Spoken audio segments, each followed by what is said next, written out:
사랑하고 축복합니다. 우리 하나님의 말씀 보겠습니다. 누가복음 12장 20절입니다. 오늘 말씀은 누가복음 12장 20절.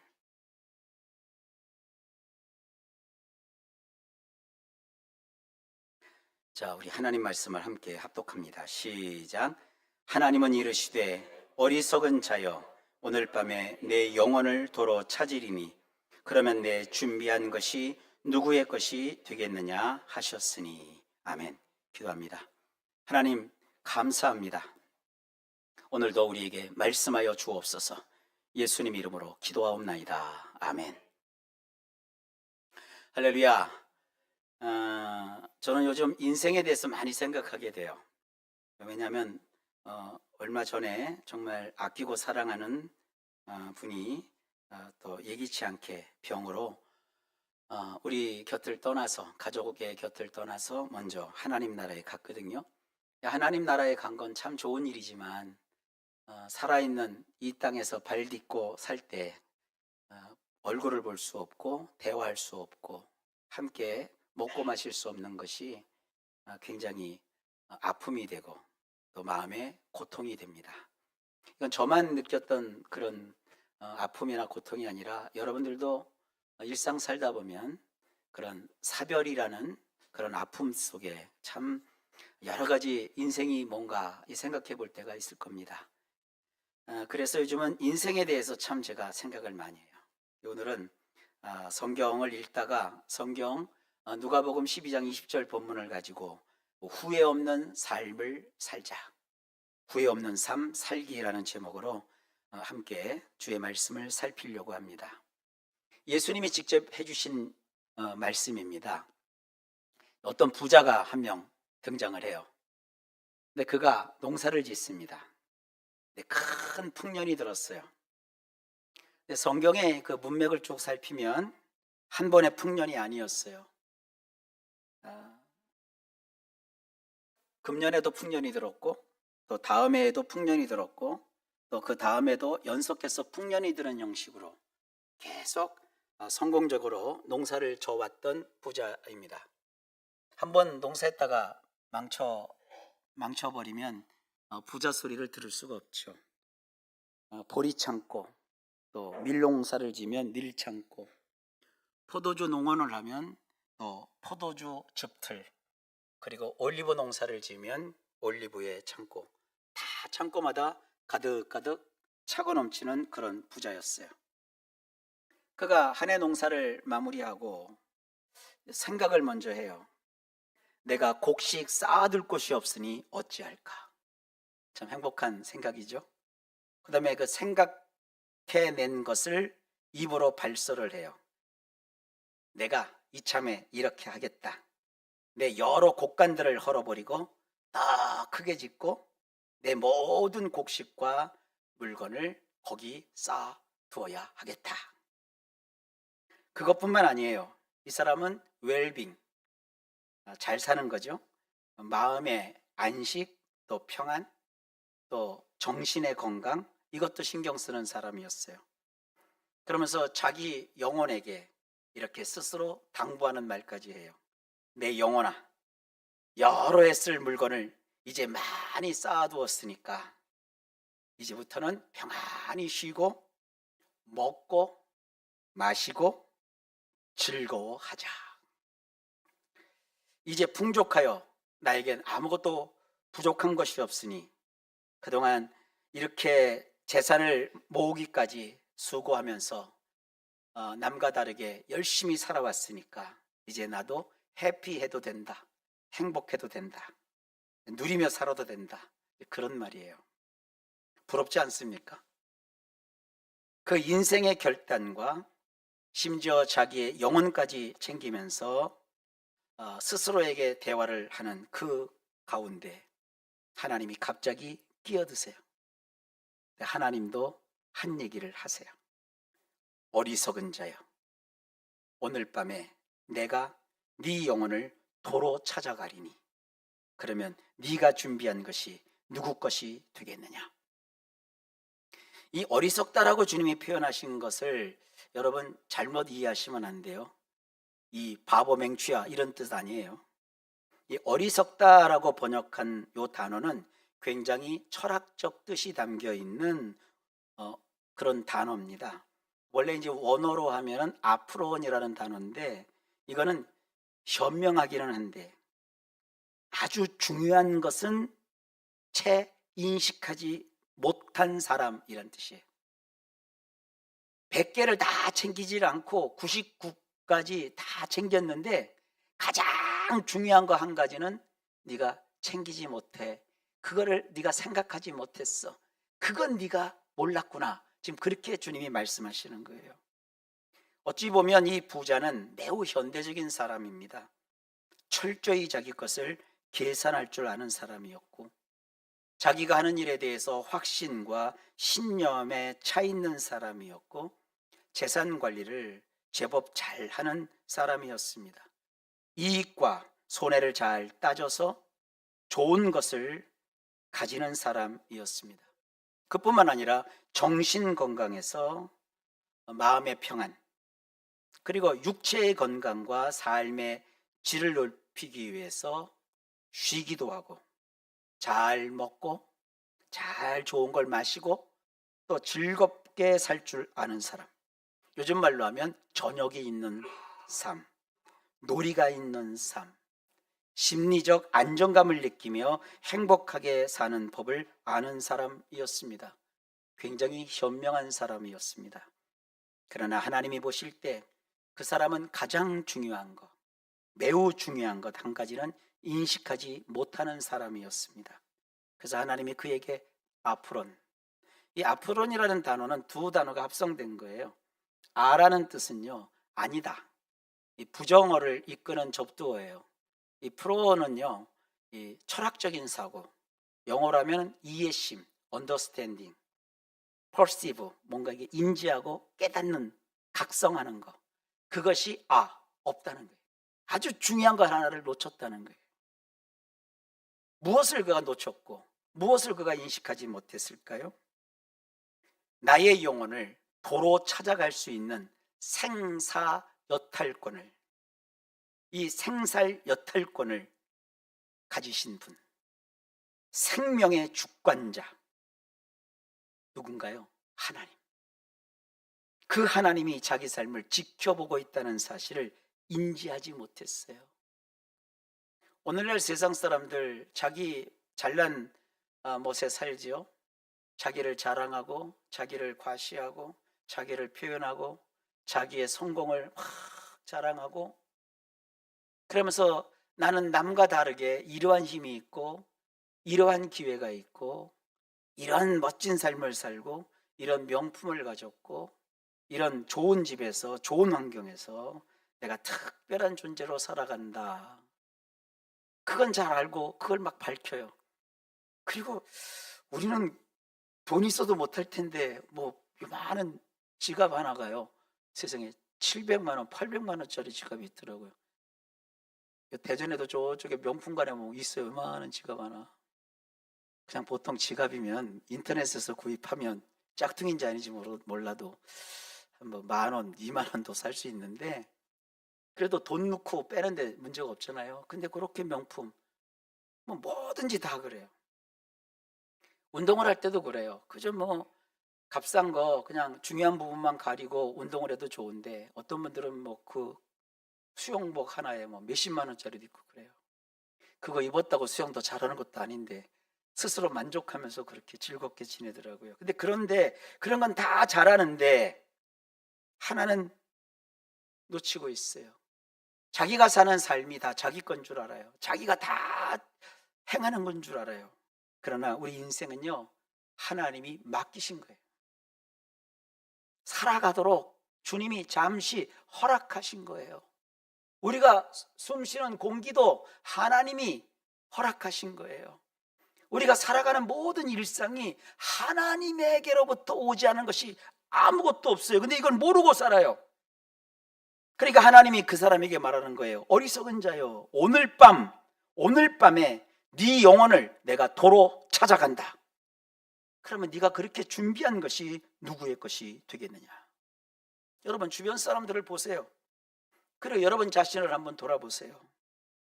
앞날에 대한 계획을 철저히 세우고 내가 번 돈을 자산 관리를 잘하고 나의 건강을 챙기고, 그런데 정작 가장 중요한 우리 영혼에 대해선 챙기지 않습니다. 주변 사람들이 참 많아요. 하나님에 대해 얘기하면 사람들이 그래요. 하나님? 예수님? 또 저도 맨날 교회에 오면 막 귀에 딱지가 생길 정도로 제가 말하잖아요. 제일 중요한 게 예수님과 함께 동행하는 삶이다. 예수님과 동행, 기도, 미션, 선교, 사명. 아이, 뭐 중요할 수 있지. 그런 건 나중에, 급하지 않으니까 언젠가 기회가 되면 하면 되겠지. 우선순위가 아니에요. 뒤로 다 미뤄둬요. 그런데 하나님이 그 사이에 끼어들어서 딱 한마디 하세요. 오늘 밤 내가 너에게 맡긴 거 찾아간다. 오늘 밤이 여러분에게 있어서 마지막이라면, 여러분이 그동안 쌓아놓은 그 모든 것, 여러분이 세웠던 그 모든 계획, 여러분이 이루었던 그 성취, 여러분이 확보했던 그 명성, 그거 다 누구 거가 될까요? 이 오스트레일리아, 호주죠. 호주에서 그 요양 전문 간호사가 있는데 되게 유명한 분이 됐어요. 브로니 웨어라는 간호사인데, 이분이 아주 유명한 책을 한 권 썼어요. 이제 우리말로도 번역이 된 걸로 알고 있는데 영어 제목은 이래요. 죽어가는 자들의 후회하는 탑 5. 이 사람이 그 임종을 앞둔 환자들을 많이 임상에서 경험을 하면서 그들과 대화하고 그들이 하는 이야기들을 들으면서 이야기를 정리를 했어요. 그러니까 죽어가는 사람, 삶의 가장 마지막을 사는 그 사람들이 후회하는 것을 모아서 5가지 후회하는 것이 있다고 정리를 해서 책을 냈어요. 그 내용을 조금 이게 축약해서 제가 5가지로 정리를 해드렸는데 주보에도 실어놨어요. 뭐 영어 공부하라고 제가 적어놓은 건 아니고 우리말보다 이렇게 영어를 좀 보면 그 내용이 조금 더 확실하게 있어서 제가 집어넣은 겁니다. 자, 간단히 한번 살펴볼게요. 가장 사람들이 많이 하는 후회가 뭐냐? 남들의 기대에 맞추기보다 나 자신에게 진실한 삶을 살 용기가 있었다라면 좋았을 텐데, 자신이 정말 하고 싶었던 일을 하지 못하고 다른 사람의 기대나 사회적 틀에 맞춰 살아온 것에 대해서 인간의 마지막 순간에 굉장히 아쉬움을 갖는데요. 내가 평생 이 일을 했는데 이것은 내가 하고 싶은 일이 아니었어. 아버지가 나 청년 때 이걸 하라고 해서 내가 했던 거야. 이런 거죠. 어때요? 여러분 지금 정말 하고 싶은 일을 하고 계시나요? 근데 그냥 마지못해 하는 일들이 되게 많았나 봐요. 우리나라 얘기가 아니라 호주 사람들 얘기인데 아마 비슷할 거예요. 이걸 사람들이 제일 많이 후회한대요. 하고 싶은 그 진짜 내가 하고 싶은 일을 하면서 인생을 살았으면 좋을 텐데 그걸 못했다는 거예요. 우리 그런 거 훈수 잘 둬요. 누가 무슨 일을 하겠다 그러면 야야야 관둬, 그거 갖고 너 밥 먹고 살겠냐 그런다고요. 그리고 좀 아주 엄한 집안에서는 너 그런 거 하려면 집 나가 뭐 잃어버린다고요. 그러니까 억지 춘향전으로 해요. 되게 머리가 좋고 좀 이렇게 요령 있는 사람 공부해가지고, 주로 우리나라는 주로 뭐 이렇게 취직할 때 보면 공부잖아요. 공부는 딱 시간 정해놓고 그 저기 서울 같은데 그런데 집중적으로 공부하는 학원이 있거든요. 대전도 여기 학원들이 있어요. 거기 뭐 마음 잡고 6개월 혹은 1년 아니면 막 터잡고 한 2년 3년 하면 그 이렇게 커트라인 돼갖고 들어가더라고요. 그러면 이제 집에서 막 기분이 좋아요. 취직했다고, 이게 공무원 됐다고, 어디 업체에 들어갔다고, 이제 성공했다고. 그게 공부할 때나 좋지 들어가면 성공인가요? 한직부터 시작해서 단계까지 올라갈 때 얼마나 힘든데요. 근데 남들이 볼 때는 몰라도 정말 자기가 하고 싶은 일이 있다고요. 그걸 해야 성공이냐 안 성공이냐 그걸 떠나서 좀 사는 재미가 있는데, 별로 하고 싶지 않은 일을 하니까 재미가 없잖아요.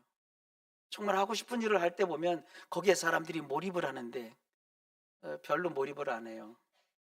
가끔 어디 가서 이렇게 일을 보러 가거나 또 회사 가 보면은 왜 저런 분들은 저기서 앉아 있지 책상에 별로 재미가 없나 봐요. 자기가 하는 일에 소신도 없고 그냥 한 달 한 달 안전하게 살고 가더라고요. 근데 자기 자신이 그래서 은퇴를 하고 나도 그 살아온 인생이 얼마나 후회가 되겠어요.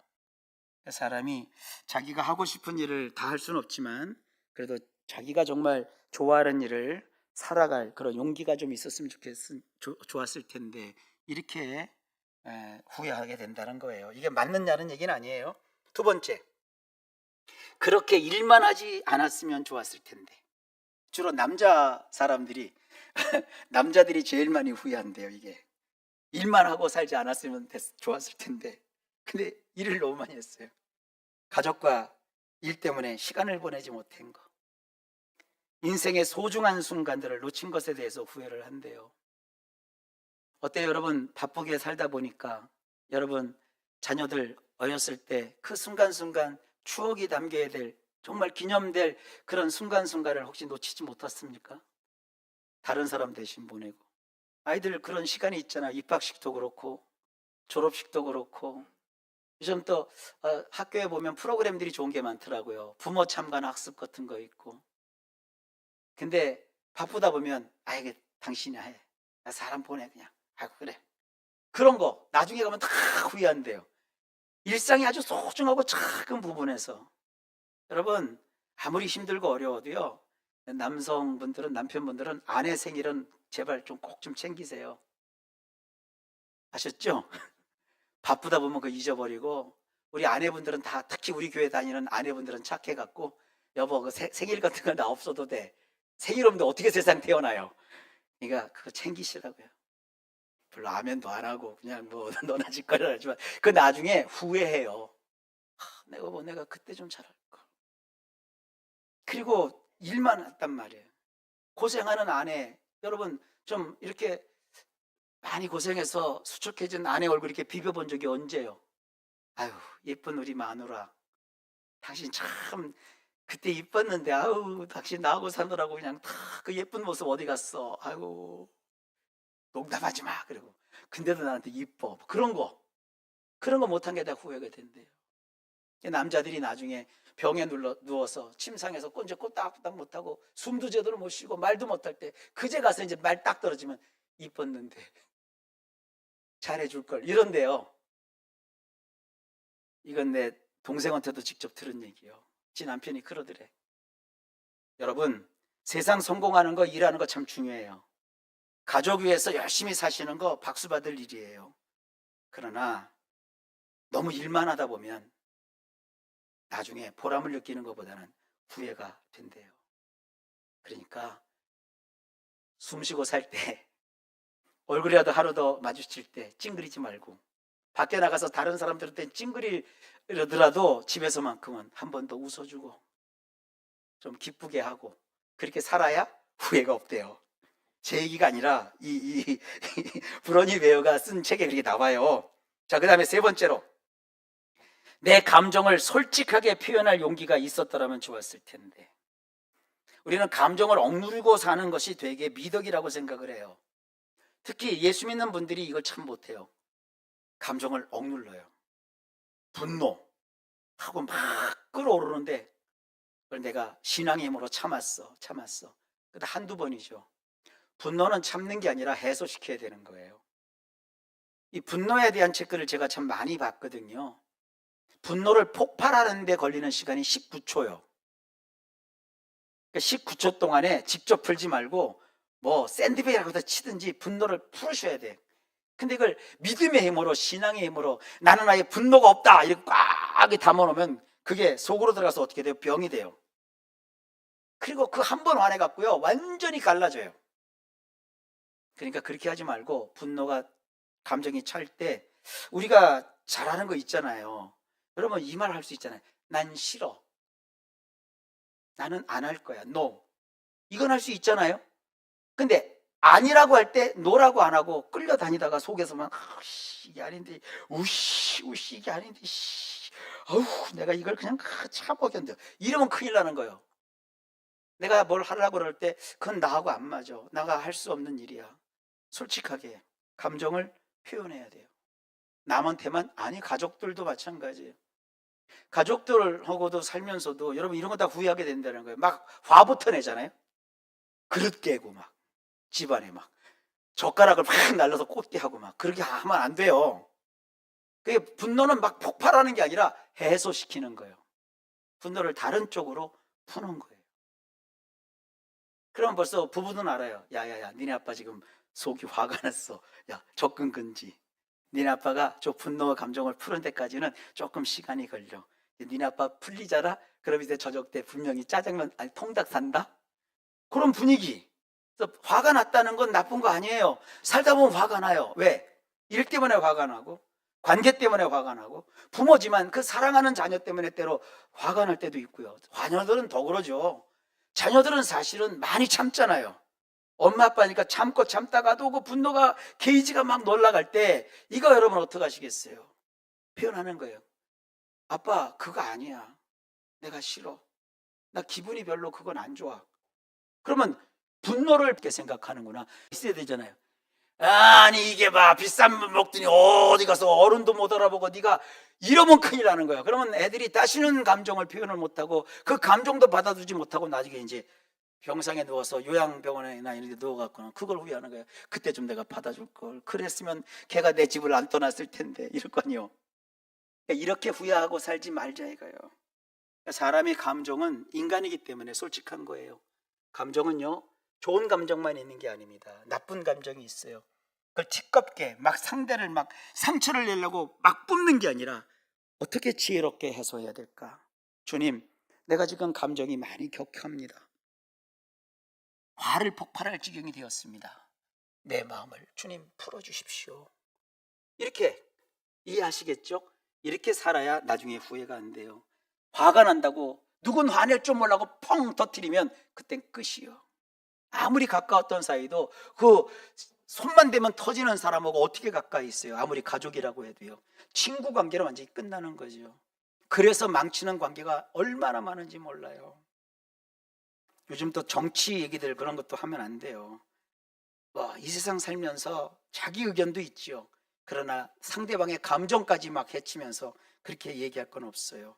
좌우지간 감정을 억누르고 살아온 이들이 꽤나 많아서 감정을 좀 솔직하게 표현할 용기가 있었으면 좋았을 텐데 이게 후회를 한대요. 그 다음에 네 번째로 친구들과 연락을 계속했더라면 좋았을 텐데 바쁜 삶 속에서 소중한 친구들과 멀어진 것에 대한 아쉬움을 사람들이 많이 가지고 있대요. 여러분 혹시 연락이 끊긴 친구들이 있나요? 한 번씩 친구들 어떻게 연락처가 닿으면 그냥 전화 한번 해보는 것도 괜찮지 않을까요? 죽음을 앞두고 나서야 그 친구들이 나에게 얼마나 소중한 존재였는지를 그때 가서 깨닫는데요. 어떤 현명한 현자가 인생에 몇 명의 친구를 둬야 행복합니까? 그래 누가 물어봤더니 그 현명한 현자가 철학자가 이렇게 얘기를 하더래요. 한 명이면 족합니다. 그래요. 근데 사실 따지고 보면 진실한 친구 한 명도 없는 사람들 참 많아요. 그래서 예수 믿으면 참 좋아요. 예수는 나의 진실한 친구예요. 그러니까 이 세상 친구가 다 없어도 예수님이 나의 친구가 돼요. 그러니까 우리는 참 감사하죠. 그러나 예수님을 친구로 삼지 않은 사람들은 살면서 친구와 연락을 계속하지 못한 것에 대한 아쉬움과 후회를 가지게 된대요. 자, 다섯 번째로 조금 더 스스로 행복해지는 것을 허락했더라면 좋았을 텐데 내 스스로 조금 행복한 길을 선택했으면 좋았을 텐데 이런 후회를 한대요. 여러분 행복은 사실 선택이에요. 억지로 너 행복해, 너 이제부터 행복 끝 불행 시작 이런 게 아니에요. 어떤 상황에서도 사람이 행복을 선택할 수 있어요. 아무리 처참한 지경에 갔어도 내가 행복을 선택할 수 있는 것이 우리 인생이에요. 그러지 않고 어떤 상황에서 늘 걱정, 다른 사람의 시선, 또 내가 갖고 있는 어떤 그 위치에서 느끼는 책임감 이런 것에 눌려서 진정한 기쁨을 누리지 못하고 산 거, 이런 거 죽어가는 마당에서 후회한대요. 그러니까 여러분 우리는 아직 좀 죽어가는 입장은 아니잖아요. 그러니까 오늘부터라도 조금 여러분들이 행복한 선택 하고 사시면 훗날에 후회가 없이 살게 되지 않을까요? 자, 이렇게 보면서 제가 그래도 이건 세상 사람들이 다 읽어야 되는 책에 나오는 얘기니까 우리 예수 믿는 사람으로서 그러면 후회 없는 삶을 살기 위해서 어떻게 해야 되는가? 제가 추려서 한 3가지를 정리해 봤어요. 첫째, 영혼을 도로 찾으시는 하나님을 알면서 살아야 된다. 제가 오늘 설교 서반 그 앞부분에서도 얘기했지만 내 지금 사는 모든 삶은 하나님이 허락하신 거예요. 우리가 인생 살아가는데 하나님을 향해서 원망할 게 아무것도 없어요. 걷는 사람이 나는 왜 뛰질 못하고 걷기만 합니까 하나님? 이건 원망이에요. 근데 나는 지금 걷기라도 하지. 한 걸음도 내딛지 못하는 사람들도 많거든요. 그러니까 위를 보면서 나보다 수준을 높여보면 원망이지만 자족하는 마음을 가지고 주변을 돌아보면 내가 지금 이렇게 살아가는 것이 그래도 얼마나 감사한 것인지 찾게 돼요. 이 세상은요, 이게 수직이 아니에요. 평평해요. 평등하다고요. 그러니까 꼭 이런 얘기를 하면은 꼭 나보다 못한 사람을 통해서 그렇게 만족하면 되나요? 예, 인간이기 때문에 그래요. 이게 생존 경쟁이도 그래요. 그게 강한 자가 약한 자를 이렇게 억누르는 것이 자연의 이치예요. 그러니까 나보다 강한 자를 보면서 내가 그 힘의 위력에 눌려가지고 원망하는 것보다는 내 주변을 살펴서 나에게 그래도 남아있는 감사거리를 발견하고 살아가는 것이 정말 소중한 거예요. 사랑하는 성도 여러분들, 남의 것을 부러워하지 마세요. 내게 없는 것 때문에 스스로 마음을 막 갈구지 마세요. 내 지금 살아가는 모든 삶 속에서 하나님이 주신 은혜에 자족하면서 만족해하고 범사에 감사하는 삶을 사는 것이에요. 그러는 가운데 하나님의 뜻을 발견하려고 애쓰고 노력하며 살아야 우리 인생에 후회함이 없어요. 남이 불행이라고 해도 이렇게 하나님을 자꾸 그 삶의 현장에서 발견하려고 노력하다 보면 어려운 불행의 현실이 오히려 나에게 감사의 조건이 되고 이 세상을 그래도 숨쉬고 살아가야 될 이유가 되는 거예요. 내 인생에 아무것도 이룬 것이 없고 내 주변에 사랑하던 사람도 다 떠나가고 이제 나 홀로 남았어. 그냥 이 생에 내가 끝내버릴 거야. 그런 사람들이 우리나라는 적은데 일본에 많대요. 일본에는 그 혼자 사는 분들을 이렇게 둘러보는 사회복지사가 있다잖아요. 우리나라도 혼자 사시는 분들 올리면 이 전화해서 몇 통해서 안 받으면 바로 또 찾아오잖아요. 그런데 그렇게 혼자 있다가 그냥 혼자 스스로 비명행사하는 분들도 참 사회에 많은가 봐요. 그런데 여러분 기억하세요. 생명은 하나님이 주신 거예요. 내가 스스로 끊을 수 있는 생명이 아니요. 밥 먹을 기분도 안 들고 입맛이 없어도 숨 쉬는 것은 주님이 주신 생명이기 때문에 성경에 있잖아요. 생명은 먹어야 되니까 밥 한 술을 더 뜨고 하루를 살더라도 제가 놀이의 신학도 얘기했잖아요. 아무리 힘들더라도 혼자서도 잘해요. 혼자서 놀 일이 없으면 손가락 갖고라도 놀 수 있어요. 저희 손가락 갖고 노는 걸 제일 잘하는 사람이 백형곤 목사님으로 생각해. 그분이 막 여기 있을 때는요, 이분은 그 건반 하루라도 안 치면 못 사는 사람이거든요. 요즘은 지난번에 왔을 때는 이제 손가락 갖고 안 치더라고. 근데 전에는 같이 있을 때 보면 그냥 맨날 앉아 있어도 혼자 막 이러고 있어. 이거 뭐 하냐 그러면 고기 생각나서 지금 치고 있대. 그냥 손가락으로 치면 자기 머릿속에 막 그게 떠오르나 봐요. 그래서 야, 그리고 또 한 가지 그러더라고요. 이걸 안 풀어주면 연주가 안 된대요. 혼자서도 참 잘한다. 하루 종일 그러고도 놀더라고. 우리도 나름대로 노는 게 있잖아요. 인생은 결코 여러분 혼자가 아니에요. 우리는요 왜 혼자가 아니냐? 하나님을 알면 나에게는 하나님이 붙여주신 천사들이 있어요. 천사는 섬기라고 보낸다고 그랬어요. 나를 돕는 천사들이 있고요. 그리고 예수님이 나와 함께 하시는 성령님이 늘 나와 동행하여 주세요. 그게 확신이 안 들면 찬송이 있잖아요. 그러니까 우리 성도님들이 18번 곡 중에서 그게 있잖아요. 성령이 계시네, 할렐루야 함께 하시네. 늘 성령이 함께 하신다. 힘들고 어렵고 고단할 때, 그리고 고독하다고 혼자 느끼는 건 아직 하나님을 몰라서 그래요. 내 주신 모든 것은 하나님이 주신 것이고, 내가 삶을 살아가는 이유도 하나님의 안에서 있는 거예요. 내가 사나 죽으나 하나님의 것이고, 먹든지 마시든지 나는 다 하나님의 영광을 위해서 하는 거다. 인생이 고독하고 죽을 일만 쌓여가고 살 용기가 없을 때 혼자 계시지 말고, 교회 문은 항상 열려 있잖아요. 와서 하나님을 찾고 만나세요. 정 교회 와서 할 일 없으면 빗자락도 있으니까 빗자락 한번 쓰세요. 여기 선도 흩어져 있으니까 선도 좀 정리도 해보세요. 남을 위한 봉사도 하고, 앉았다 섰다고도 하고, 기도도 하고.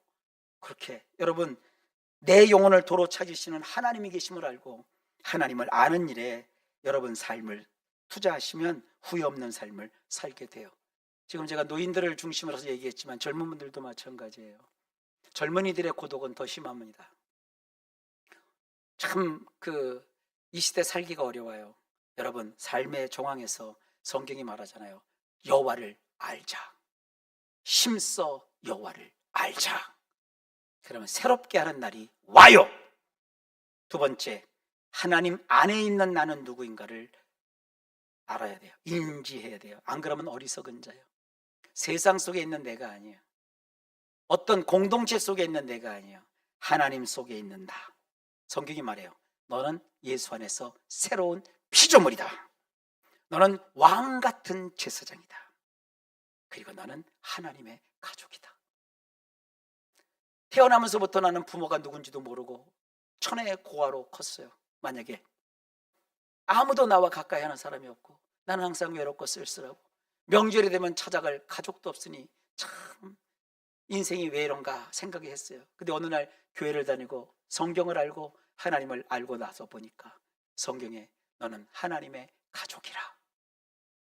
이제 하나님이 나의 아버지가 되시고 믿는 성도들이 나와 함께 지내는 믿음의 형제요 자매가 된다는 사실을 알고 하나님 안에 있는 나를 보기 때문에 나에게는 함께 사랑하고 함께 인생을 살아갈 사람들이 있지 결코 혼자가 아닌 거예요. 이렇게 삶을 살아야 평생 후회함이 없어요. 여러분 자신만 먹고 여러분 자신만 마시고 여러분 자신만 쉬고 여러분 자신만 편안하려고 사다 보면 나중에 결국은 후회하게 돼요.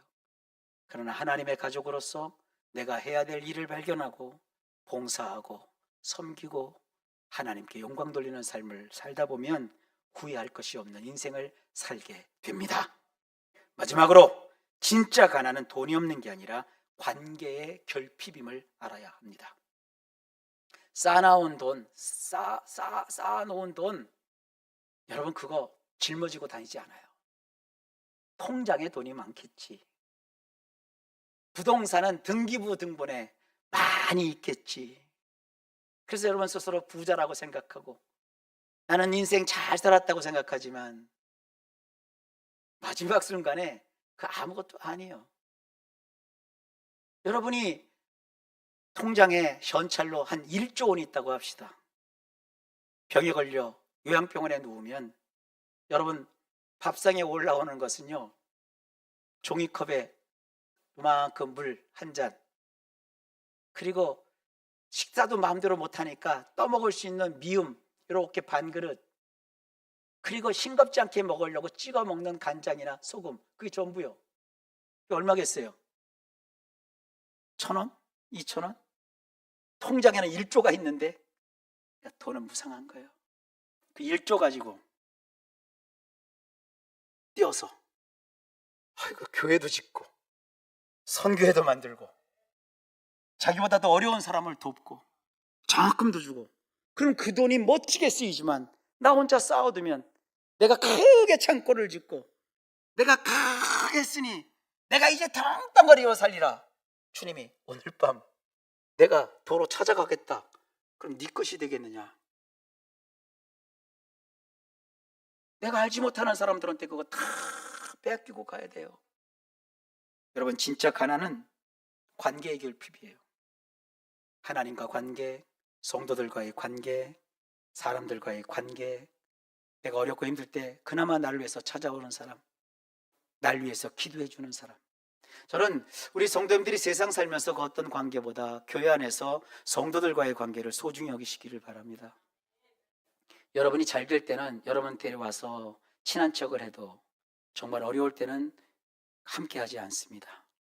근데 성도들은 여러분들이 힘들고 어렵다는 소식을 들으면 그날부터 주님 앞에 나와서 무릎을 꿇고 여러분을 위해서 기도해 주십니다. 그런 관계의 소중함을 잊지 마십시오. 여러분 절대 불행한 사람들 아닙니다.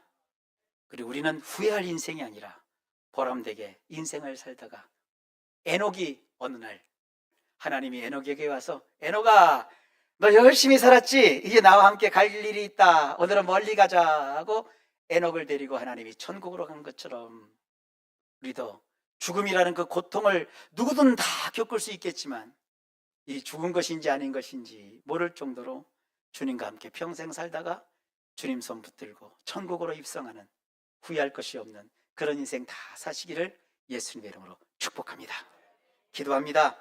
하나님, 누구나 죽음을 당하고 누구나 인생은 늙고 인생은 마무리가 있지만 그러나 내 계획대로 그 마지막 순간이 있는 것이 아니라 주님이 나의 인생에 들어오셔서 오늘 밤 내가 너를 도로 찾아간다 하면 끝나는 게 우리 인생임을 알아. 사는 날 동안 하나님을 경외하고 하나님을 사랑하고 정말 주님 주신 이 인생을 소중하고 멋지고 후회할 것이 없도록 살아가는 우리 모든 성도들 되게 하여 주옵소서. 예수님 이름으로 간절히 기도하옵나이다. 아멘.